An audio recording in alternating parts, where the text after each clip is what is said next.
ಶತ್ರುಕೂಟದಿಂದ DMK ವಿರುದ್ಧ ಸಮರ. ವಿಜಯ ಆಟಕ್ಕೆ ಅಣ್ಣಾಮಲೈ ಸಾಥ್. 2026ಕ್ಕೆ ಕೊನೆಯಾಗುತ್ತಾ ಚಪ್ಪಲಿ ಶಪಥ. ನಮಸ್ಕಾರ ಸ್ನೇಹಿತರೆ, mastmaka.comಗೆ ಸ್ವಾಗತ. ನಾನು ಅಮರ್ ಪ್ರಸಾದ್. ಪಕ್ಕ ತಮಿಳುನಾಡು ರಾಜ್ಯದಲ್ಲಿ ಮತ್ತೊಮ್ಮೆ ಹೊಸ ರಾಜಕೀಯ ಆಟ ಶುರುವಾಗಿದೆ. ಚೆನ್ನೈನಲ್ಲಿ ವಿದ್ಯಾರ್ಥಿನಿಯ ಮೇಲಿನ ಲೈಂಗಿಕ ದೌರ್ಜನ್ಯ ಪ್ರಕರಣ ಅಲ್ಲಿನ ಡಿಎಂಕೆ ಸರ್ಕಾರಕ್ಕೆ ಮುಳ್ಳಾಗ್ತಿದ್ದ ಹಾಗೆ ವಿಪಕ್ಷಗಳು ರುಚಿಗೆತ್ತಿವೆ.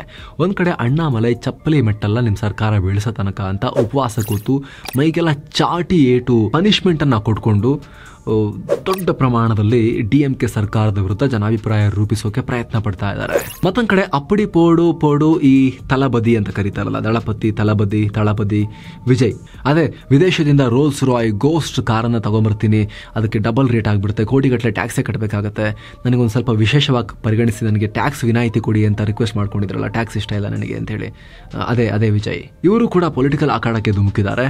ವಿಶೇಷ ಅಂದ್ರೆ ಬಿಜೆಪಿ ಕೂಡ ಇವರಿಗೆ ಸಪೋರ್ಟ್ ಮಾಡಿದೆ. ಖುದ್ದು ಅಣ್ಣಾಮಲೈ ವಿಜಯ್ ಪರವಾಗಿ ಬ್ಯಾಟ್ ಬೀಸಿಬಿಟ್ಟಿದ್ದಾರೆ. ಡಿಎಂಕೆ ವಿರುದ್ಧ ಎಲ್ಲರೂ ಒಂದಾಗಬೇಕು ಅಂತ ಕರೆ ಕೊಟ್ಟಿದ್ದಾರೆ. ಆ ಮೂಲಕ ಡಿಎಂಕೆ ವಿರುದ್ಧ ಹೊಸ ಶಕ್ತಿಕೂಟ ರಚಿಸುವ ಹಂತದಲ್ಲಿ ತಮಿಳುನಾಡಿನ ವಿಪಕ್ಷಗಳು ಕೂತಂಗೆ ಕಾಣಿಸ್ತಿದೆ. ಹಾಗಿದ್ರೆ ಡಿಎಂಕೆ ವಿರುದ್ಧ ಅಣ್ಣಾಮಲೈ ಮಾಡ್ತಿರೋ ತಂತ್ರ ಏನು? ಈ ಹೊಸ ನಾಯಕರ ಕನಸು ಹಳೆ ಪಂಟರಗಳ ಮುಂದೆ ನಿಲ್ಲುತ್ತಾ? ಡಿಎಂಕೆ ಇಳಿಸೋ ತನಕ ಚಪ್ಪಲಿ ಹಾಕಲ್ಲ ಅಂತ ಹೇಳಿರುವ ಅಣ್ಣಾಮಲೈ 2026ರ ಚುನಾವಣೆಯವರೆಗೂ ಚಪ್ಪಲಿ ಹಾಕದೇನೆ ಹೋಗ್ತಾರಾ? ಅಲ್ಲಿ ತನಕ ಅವರ ಕಾಲಿನ ಕಥೆ ಏನು? ಸಾಧಿಸ್ತಾರಾ? ಅಲ್ಲಿ ತನಕ ಅದನ್ನ ಆ ಶಪಥವನ್ನ ಇಟ್ಕೊಳ್ಳೋಕ್ಕಾಗತ್ತಾ? ಹಾಗೆ ವೆರಿ ಇಂಟ್ರೆಸ್ಟಿಂಗ್, ವಿಜಯ್ಗೆ ಅಣ್ಣಾಮಲೈ ಓಕೆ ನಾವು ಸಪೋರ್ಟು ಎಲ್ಲ ಒಟ್ಟಿಗೆ ಆಗೋಣ ಅಂತ ಹೇಳ್ತಿರೋದು ಯಾಕೆ? ಅಲ್ಲೇನಾದರೂ ಹೊಸ ಮೈತ್ರಿಕೂಟ ಸೃಷ್ಟಿಯಾಗೋ ಸಾಧ್ಯತೆ ಇದೆಯಾ? ಈ ರೋಚಕ ವರದಿಯಲ್ಲಿ ತಮಿಳುನಾಡು ಪಾಲಿಟಿಕ್ಸ್ನ ಈ ಹೊಸ ಬೆಳವಣಿಗೆಯನ್ನು ಅರ್ಥ ಮಾಡ್ಕೊಳ್ಳೋಕೆ ಪ್ರಯತ್ನ ಮಾಡೋಣ. ಕಡೆ ತನಕ ಮಿಸ್ ಮಾಡಿದೆ ನೋಡಿ. ಒಂದು ಸರ್ಕಾರ ಅಂದಮೇಲೆ ಆರೋಪ ಟೀಕೆಗಳು ಸಹಜ. ಆದರೆ ಇಂಥ ಆರೋಪಗಳ ಪೈಕಿ ಕೆಲವೊಂದು ದೊಡ್ಡ ಪ್ರಮಾಣದಲ್ಲಿ ಜನಾಕ್ರೋಶಕ್ಕೂ ಕೂಡ ಕಾರಣ ಆಗ್ತವೆ. ಅಂಥದೇ ಪ್ರಕರಣ ತಮಿಳುನಾಡಿನಲ್ಲಾಗಿತ್ತು. ಕೆಲ ದಿನಗಳ ಹಿಂದೆ ಚೆನ್ನೈನ ಅಣ್ಣಾ ಯೂನಿವರ್ಸಿಟಿಯಲ್ಲಿ ವಿದ್ಯಾರ್ಥಿನಿಯೊಬ್ಬರ ಮೇಲೆ ಲೈಂಗಿಕ ದೌರ್ಜನ್ಯ ನಡೆದ ಆರೋಪ ಬಂತು. ಆಕೆ 19 ವರ್ಷದ ಯುವತಿ. ಕಾಲೇಜು ಆವರಣದಲ್ಲಿ ಈ ಘಟನೆಯಾಗಿತ್ತು. ಈ ಹಿಂದೆ ಇದೇ ಆರೋಪವನ್ನ ಹೊತ್ತಿದ್ದ ವ್ಯಕ್ತಿ ಮತ್ತೆ ಕಾಲೇಜ್ ಕಾಂಪೌಂಡಿಗೆ ಬಂದು ದೌರ್ಜನ್ಯ ಮಾಡಿ ಹೋಗಿದ್ದಾನೆ. ಏನ್ ಮಾಡ್ತಿದ್ದೀರಿ ಅನ್ನೋದು ಸರ್ಕಾರಕ್ಕೆ ಜನ ಕೇಳ್ತಿರೋ ಪ್ರಶ್ನೆ. ಆಗ ಸಡನ್ ಆಗಿ ಮುಂದೆ ಬಂದಿದ್ದು 3 ತಿಂಗಳು ಪಾಲಿಟಿಕ್ಸ್ ನಿಂದ ಬ್ರೇಕ್ ತಗೊಂಡು ವಿದೇಶಕ್ಕೆ ಹೋಗಿ ಒಂದು ಕೋರ್ಸ್ ಅಧ್ಯಯನ ಮಾಡಿ ಆಗಷ್ಟೇ ವಾಪಸ್ ಭಾರತಕ್ಕೆ ಬಂದಿದ್ದ ಅಣ್ಣಾಮಲೈ, ತಮಿಳುನಾಡಿನ ಬಿಜೆಪಿ ರಾಜ್ಯಾಧ್ಯಕ್ಷ. ಲೈಂಗಿಕ ದೌರ್ಜನ್ಯ ಮಾಡಿರೋರು ಡಿಎಂಕೆ ಪಾರ್ಟಿಗೆ ಸೇರಿದವರು. ಸರ್ಕಾರ ಅವ್ರನ್ನ ಕಾಪಾಡೋ ಕೆಲಸ ಮಾಡ್ತಾ ಇದೆ ಅಂತ ಹೇಳಿ ದೊಡ್ಡ ಪ್ರತಿಭಟನೆಯನ್ನ ಶುರು ಮಾಡಿದ್ರು.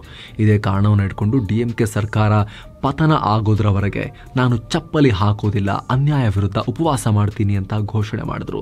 ಕೊಯಮತ್ತೂರಿನ ಮನೆ ಮುಂದೆ ನಿಂತು ನನಗೆ ನಾನೇ ಪನಿಷ್ಮೆಂಟ್ ಕೊಟ್ಕೊಂಡು ಪ್ರಾಯಶ್ಚಿತ ರೀತಿ ಮಾಡ್ಕೊತೀನಿ, ನೋವನ್ನ ತಿಂದು ಗಟ್ಟಿ ಆಗೋದು ನಮ್ಮ ಸಂಸ್ಕೃತಿ ಅಂತ ಹೇಳಿದ್ರು. ಜೊತೆಗೀಗ ಹೊಸ ರ್ಯಾಲಿಯ ಘೋಷಣೆಯನ್ನು ಕೂಡ ಮಾಡಿದ್ದಾರೆ. ಮದುರೈನಿಂದ ಚೆನ್ನೈವರೆಗೆ ನ್ಯಾಯ ರ್ಯಾಲಿ ಮಾಡ್ತೀನಿ ಅಂತ ಹೇಳಿದ್ದಾರೆ. ವಿದ್ಯಾರ್ಥಿನಿ ಮೇಲೆ ದೌರ್ಜನ್ಯಕ್ಕೆ ನ್ಯಾಯ ಕೊಡಿಸಬೇಕು ಅಂತ ಕೇಳ್ಕೊಂಡಿದ್ದಾರೆ. ಅಲ್ಲದೆ ರ್ಯಾಲಿ ಬಳಿಕ ರಾಜ್ಯಪಾಲರನ್ನ ಮೀಟ್ ಮಾಡೋದಾಗೂ ಕೂಡ ಅಣ್ಣಾಮಲೈ ಹೇಳಿದ್ದಾರೆ. ಸೊ ಇಲ್ಲಿ ಅಣ್ಣಾಮಲೈ ಎನ್ ಮಕ್ಕಳ ನಂತರ ಇನ್ನೊಂದು ಪಾದಯಾತ್ರೆ ನಡೆಸೋದು ನಿಶ್ಚಿತ. ಆದರೆ ಇಲ್ಲಿ ಬಿಜೆಪಿ ಕಡೆಯಿಂದ ಅಗ್ರೆಸಿವ್ ನಡೆಗಳು ಬರ್ತಾ ಇದ್ದಂತೆ ಆತ ವಿಜಯ್ ಕೂಡ ರೊಚ್ಚಿಗೆದ್ದಿದ್ದಾರೆ. ಡಿಎಂಕೆ ವಿರುದ್ಧ ಪ್ರತಿಭಟನೆ ಮಾಡಿ ರಾಜ್ಯಪಾಲರನ್ನ ಭೇಟಿಯಾಗಿ ಮಹಿಳೆಯರ ರಕ್ಷಣೆಗೆ ಗಮನ ಹರಿಸಿ ಇದರ ಬಗ್ಗೆ ಕ್ರಮ ತಗೊಳ್ಳಿ ಅಂತ ವಿಜಯ್ ಆಗ್ರಹ ಮಾಡಿದ್ದಾರೆ. ವಿಷಯ ಏನು ಅಂದ್ರೆ ವಿಜಯ್ ಅವರ ಈ ಪ್ರಯತ್ನಕ್ಕೆ ನಮ್ಮ ಬೆಂಬಲ ಇದೆ ಅಂತ ಅಣ್ಣಾಮಲೈ ಇಂಟ್ರೆಸ್ಟಿಂಗ್ ಹೇಳಿಕೆ ಕೊಟ್ಟಿದ್ದಾರೆ. ವಿಜಯ್ ಮಾಡ್ತಿರೋದು ಒಳ್ಳೆ ಕೆಲಸ, ಡಿಎಂಕೆ ವಿರುದ್ಧ ಎಲ್ಲ ಪಕ್ಷಗಳು ಒಟ್ಟುಗೂಡಬೇಕು ಅಂತ ಹೇಳಿದ್ದಾರೆ. ಅಲ್ಲದೆ ಇತ್ತೀಚೆಗೆ ಕೊಟ್ಟ ಇಂಟರ್ವ್ಯೂ ಒಂದರಲ್ಲಿ ವಿಜಯ್ ಪಾಲಿಟಿಕ್ಸ್ಗೆ ಬಂದಿರೋದು ಡಿಎಂಕೆಯನ್ನ ಚಿಂತೆಗೆ ತಳ್ಳಿದೆ, ಡಿಎಂಕೆಗೆ ತಮ್ಮ ವೋಟ್ ಬ್ಯಾಂಕ್ ಹೊಡೆಯುತ್ತೆ ಅನ್ನೋ ಆತಂಕ ಇದೆ ಅಂತ ಖುದ್ದು ಅಣ್ಣಾಮಲೈ ಹೇಳಿದ್ದಾರೆ. ಈ ಮೂಲಕ ವಿರೋಧಿ ಪಾಳಯದಲ್ಲಿರೋ ವಿಜಯ್ ತುಂಬಾ ಪ್ರಭಾವಶಾಲಿ, ಡಿಎಂಕೆಗೆ ದುಸ್ವಪ್ನ ಆಗ್ತಿದ್ದಾರೆ ಅನ್ನೋ ಅರ್ಥದಲ್ಲಿ ಅಣ್ಣಾಮಲೈ ಮಾತನಾಡ್ತಾ ನಿಧಾನಕ್ಕೆ ವಿಜಯ್ ಅವರ ಪೊಲಿಟಿಕಲ್ ವ್ಯಾಲ್ಯೂ ಜಾಸ್ತಿ ಮಾಡೋ ಪ್ರಯತ್ನ ಮಾಡ್ತಿದ್ದಾರೆ. ಏನು ಸ್ನೇಹಿತರೆ, ಈ ವರದಿಯಲ್ಲಿ ಮುಂದುವರಿಯೋಕ್ಕಿಂತ ಮುಂಚೆ 7 Sands ಟೂರಿಸಂ ಕಂಪನಿ ಈಗ ಭಾರತೀಯರ ಪಾಲಿನ ಪ್ರೀತಿ ಪಾತ್ರ ಅಂಡಮಾನ್ಗೆ ಟ್ರಿಪ್ ಆಯೋಜನೆ ಮಾಡಿದೆ. 41,500 ರೂಪಾಯಿಗೆ 4 ರಾತ್ರಿ 5 ದಿನಗಳ ಟ್ರಿಪ್ ಇದು. ಈ ಪ್ಯಾಕೇಜ್ ನಲ್ಲಿ ಎಲ್ಲ ಪ್ರವಾಸಿ ತಾಣಗಳ ಭೇಟಿ ಇರುತ್ತೆ. Cellular jail, light and sound show, Havelock island tour, private ferry tickets ಇದೆಲ್ಲದರ ಚಾರ್ಜಸ್ ಇನ್ಕ್ಲೂಡ್ ಆಗಿದೆ. ಹಾಗೆ ಫ್ಲೈಟ್ ಟಿಕೆಟ್ಸ್, 3 ಸ್ಟಾರ್ ಹೋಟೆಲ್ನಲ್ಲಿ stay, all meals, AC transport ವ್ಯವಸ್ಥೆ, 24/7 ಟೂರ್ ಮ್ಯಾನೇಜರ್ ಸೌಲಭ್ಯ ಎಲ್ಲವೂ ಇನ್ಕ್ಲೂಡ್ ಆಗಿದೆ ಈ ಪ್ರೈಸ್ ನಲ್ಲಿ. ಹೊರಡೋ ದಿನ 18 ಫೆಬ್ರವರಿ 2025. ಕೆಲವೇ ಸೀಟುಗಳು ಲಭ್ಯ. ಆಸಕ್ತರು ಈ ನಂಬರ್ಗೆ ಕಾಲ್ ಮಾಡಿ ನಿಮ್ಮ ಸೀಟನ್ನ ಕೂಡ ಬುಕ್ ಮಾಡ್ಕೊಳ್ಳಿ. ಈಗ ವರದಿಯಲ್ಲಿ ಮುಂದುವರಿಯೋಣ. ಹಾಗಿದ್ರೆ ತಮಿಳುನಾಡಿನಲ್ಲಿ ಅಣ್ಣಾಮಲೈ ವಿಜಯ್ ಜೊತೆಗೆ ಮೈತ್ರಿಗೆ ಮುಂದಾಗ್ತಿದಾರಾ ಅಂತ ಪ್ರಶ್ನೆಯಲ್ಲಿ ಮೂಡಬಹುದು. ಆದ್ರೆ ಅಣ್ಣಾಮಲೈ ಹೇಳಿಕೆ ಹಿಂದೆ ಮೈತ್ರಿಗಿಂತಲೂ ಬಹುದೊಡ್ಡ ಲೆಕ್ಕಾಚಾರ ಇರೋದು ಕಾಣಿಸ್ತಾ ಇದೆ. ಯಾಕಂದ್ರೆ ಈಗ ಬಿಜೆಪಿಗೂ ವಿಜಯ್ ಪಾರ್ಟಿಗೂ ಅಂತ ಸ್ನೇಹ ಏನೂ ಇಲ್ಲ. ಇನ್ಫ್ಯಾಕ್ಟ್ ಮೊನ್ನೆ ಕೂಡ ವಿಜಯ್ DMK ಮಾದರಿಯಲ್ಲೇ ಬಿಜೆಪಿಯನ್ನೂ ಕಿಚಾಯಿಸಿದ್ದಾರೆ. ವಿಪಕ್ಷಗಳು ಅಮಿತ್ ಶಾ ಅಂಬೇಡ್ಕರ್ ವಿರುದ್ಧ ಮಾತಾಡ್ಬಿಟ್ರು ಅಂತ ಪ್ರತಿಭಟನೆ ಮಾಡಿದಾಗ ಅಂಬೇಡ್ಕರ್ ಅಂದ್ರೆ ಇವರಿಗೆಲ್ಲ ಅಂದ್ರೆ ಬಿಜೆಪಿ ಅವರಿಗೆ ಅಲರ್ಜಿ ಅಂತ ವಿಜಯ್ ಕೂಡ ಹೇಳಿಕೆಯನ್ನು ಕೊಟ್ಟಿದ್ರು, ಟೀಕೆ ಮಾಡಿದರು. ಅದಕ್ಕೂ ಮುಂಚೆ ಒನ್ ನೇಷನ್ ಒನ್ ಎಲೆಕ್ಷನ್ ವಿರುದ್ಧ ವಿಜಯ್ ಪಾರ್ಟಿ ರೆಸಲ್ಯೂಷನ್ ಪಾಸ್ ಮಾಡಿತ್ತು. ಪಕ್ಷದ ಸ್ಥಾಪನೆ ಸಂದರ್ಭದಲ್ಲೂ DMK ರಾಜಕೀಯ ಶತ್ರು, ಬಿಜೆಪಿ ಸೈದ್ಧಾಂತಿಕ ಶತ್ರು ಅನ್ನೋ ರೀತಿಯಲ್ಲಿ ಹೇಳಿಕೆಯನ್ನು ಕೊಟ್ಟಿದ್ರು. ಇನ್ನು ಅಣ್ಣಾಮಲೈ ಕೂಡ ವಿಜಯ್ ಎಂಟ್ರಿಯಿಂದ ಬಿಜೆಪಿಗೆ ಭಯ ಇಲ್ಲ ಅಂತ ಅಬ್ಬರಿಸಿದ್ರು. ಸೊ ಇಬ್ಬರ ನಡುವೆ ಆರಂಭದಿಂದಲೂ ಅಂತ ಅಂಡರ್ಸ್ಟ್ಯಾಂಡಿಂಗ್ ಕಾಣಿಸ್ತಿಲ್ಲ. ಆದರೆ ಅಣ್ಣಾಮಲೈ ಹೇಳಿಕೆ ಹಿಂದಿನ ಕಾರಣ DMKನ ವೋಟ್ ಬ್ಯಾಂಕ್. ಈಗ ನೋಡಿ, ವಿಜಯ್ ಫೋಕಸ್ ಮಾಡ್ತಿರೋದು ದ್ರಾವಿಡ ಮತಗಳನ್ನ, ತಮಿಳು ನ್ಯಾಷನಲಿಸಂ, ದ್ರಾವಿಡ ತತ್ವ ಅಂತ ವಿಜಯ್ DMK ಅಪ್ಡೇಟೆಡ್ ವರ್ಷನ್ ರೀತಿ ಪ್ರಚಾರ ಮಾಡ್ತಿದ್ದಾರೆ.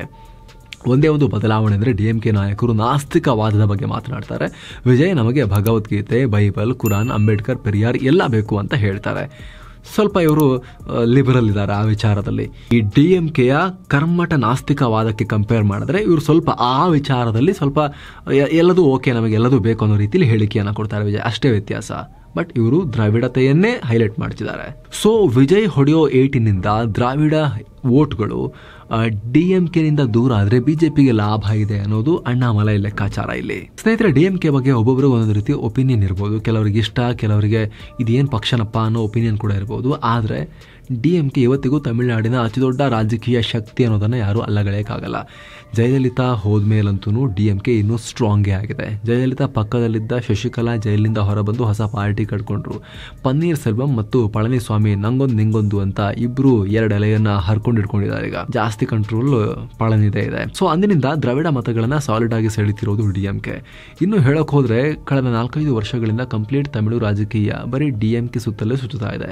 ಅಫ್ಕೋರ್ಸ್ ಅಣ್ಣಾಮಲೈ ಬಂದ್ರು, ಒಂದಷ್ಟು ವೋಟ್ ತಗೊಂಡ್ರು, ಬಿಜೆಪಿ ವೋಟ್ ಶೇರ್ ಅನ್ನ 11% ತಗೊಂಡು ಹೋದ್ರು.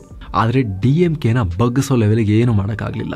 2021ರಲ್ಲಿ 234 ಸೀಟ್ ಪೈಕಿ DMK ಒಂದೇ 133 ಸ್ಥಾನ ಪಡ್ಕೊಂಡು ಚೆನ್ನಾಗಿ ಬಹುಮತ ಪಡ್ಕೊಂಡು ಬಂತು. ಮೊನ್ನೆ ಲೋಕಸಭಾ ಚುನಾವಣೆಯಲ್ಲೂ ಕೂಡ 1 ಸೀಟು ಬಿಡ್ದಂಗೆ 39 ಸೀಟಲ್ಲೂ DMK ಆ್ಯಂಡ್ ಟೀಮ್ ಗೆಲ್ತು. ಈಗ ವಿಧಾನಸಭೆಯನ್ನೇ ತಗೊಂಡ್ರೆ ಕಾಂಗ್ರೆಸ್ ಮತ್ತು ಎಡಪಕ್ಷಗಳನ್ನು ಸೇರಿಸಿ 158 ಸ್ಥಾನ ಇದೆ.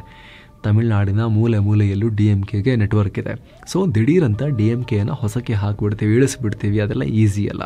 ಆದರೆ ವಿಜಯ್ ಬರ್ತಿದ್ದಾರೆ, DMK ಟೈಮ್ ಸರಿ ಇಲ್ಲ ಅಂದರೆ ಆಗ DMKನೋ ಬೃಹತ್ ಮರ ಅಲುಗಾಡೋಕ್ಕೆ ಶುರುವಾಗುತ್ತೆ. ಸದ್ಯಕ್ಕೆ ಈಗ ಅಣ್ಣಾಮಲೈ ಮತ್ತು ವಿಜಯ್ ಇಬ್ಬರಿಗೂ ಬೇಕಿರೋದು ಅದೇ, ಗಟ್ಟಿಯಾಗಿರೋ ಮರವನ್ನು ಅಲುಗಾಡಿಸಿದ್ರೆ ಸ್ವಲ್ಪ ಅದರ ಬುಡವನ್ನು ಲೂಸ್ ಮಾಡ್ತಾ ಬಂದರೆ ಆಮೇಲೆ ಬೀಳಿಸ್ಬೋದು ಅಂತ. ಆಮೇಲೆ ನೋಡೋಣ ಮರ ಯಾರ್ದು ಅಂತ, ಫಸ್ಟ್ ಅಲುಗಾಡಿಸೋಣ ಅಂತ. ಈಗ ಆಲ್ರೆಡಿ ಒಂದು ಕಡೆ ಅಣ್ಣಾಮಲೈ ರ್ಯಾಲಿ, ಪ್ರತಿಭಟನೆ ಅಂತ ದೊಡ್ಡ ಪ್ರಮಾಣದಲ್ಲಿ ಮೊಮೆಂಟಮ್ ಕ್ರಿಯೇಟ್ ಮಾಡೋಕ್ಕೆ ಪ್ರಯತ್ನ ಪಡ್ತಿದ್ದಾರೆ. ಅದು ಹೀಗೆ ಮುಂದುವರೆದ್ರೆ ಖಂಡಿತ ಕಟ್ಟರ್ ದ್ರಾವಿಡ ಮತಗಳಿಗೆ DMK ವಿರುದ್ಧ ಬೇಸರ ಆಗುತ್ತೆ. ಆಗ ಹೊಸ ಮುಖವಾಗಿ ಕಾಣಿಸ್ತಿರೋ ಅಪ್ಡೇಟೆಡ್ ದ್ರಾವಿಡ ಪಕ್ಷ ವಿಜಯ್ ಕಟ್ಟರವಾದಿಗಳಿಗೆ ಆಪ್ಷನ್ ಆಗಿ ಕಾಣಬಹುದು, ದ್ರಾವಿಡವಾದಿಗಳಿಗೆ. ಸೇಮ್ ಟೈಮ್ ಅಣ್ಣಾಮಲೈ ಕೂಡ ದ್ರಾವಿಡತೆಯ ವಿರುದ್ಧ ರಾಷ್ಟ್ರೀಯತೆಯ ಬೀಜವನ್ನು ಬಿತ್ತಿದ್ದೀನಿ ತಮಿಳುನಾಡಿನಾದ್ಯಂತ. ಅದು ಬರಡು ಭೂಮಿ ಆದರೂ ಪರವಾಗಿಲ್ಲ, ನಾನು ನಿಧಾನಕ್ಕೆ ಟ್ರೈ ಮಾಡ್ತೀನಿ ಅಂತ ಹೇಳ್ತಿದ್ದಾರಲ್ಲ, ಅದಕ್ಕೊಂಚೂರು ಫಲ ಸಿಕ್ಕಿ ಬಿಜೆಪಿ ಕಡೆಗೂ ವೋಟ್ ಹಿಂಗೆ ಶಿಫ್ಟ್ ಆಗೋಕ್ಕೆ ಶುರುವಾದರೆ ಈಗ 11% ಬಂದಿತ್ತಲ್ಲ, ಹಾಗೆ ಇನ್ನೊಂದು 8-10% ನೆಕ್ಸ್ಟ್ ಚುನಾವಣೆ ಒಳಗಡೆ ಪುಷ್ ಮಾಡೋಕೆ ಅಣ್ಣಾಮಲೈಗೆ ಸಾಧ್ಯ ಆದರೆ ದೊಡ್ಡ ಸಕ್ಸಸ್ ಅವ್ರಿಗೂ ಸಿಕ್ಕಂಗಾಗುತ್ತೆ.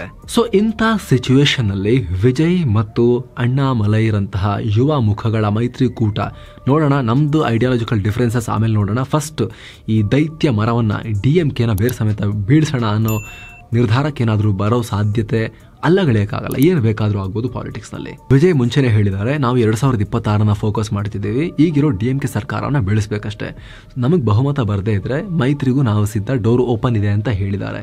ಕಾಂಗ್ರೆಸ್ ವಿರುದ್ಧವೇ ಹೋರಾಡಿದ್ದ ಕೇಜ್ರಿವಾಲ್ ಕೂಡ ಎಲೆಕ್ಷನ್ ಗೆದ್ದ ಮೇಲೆ ಅದೇ ಕಾಂಗ್ರೆಸ್ ಜೊತೆ ಸೇರಿ ಸರ್ಕಾರ ಮಾಡಿದ್ದನ್ನು ದಿಲ್ಲಿ ಜನ ನೋಡಿದ್ದಾರೆ.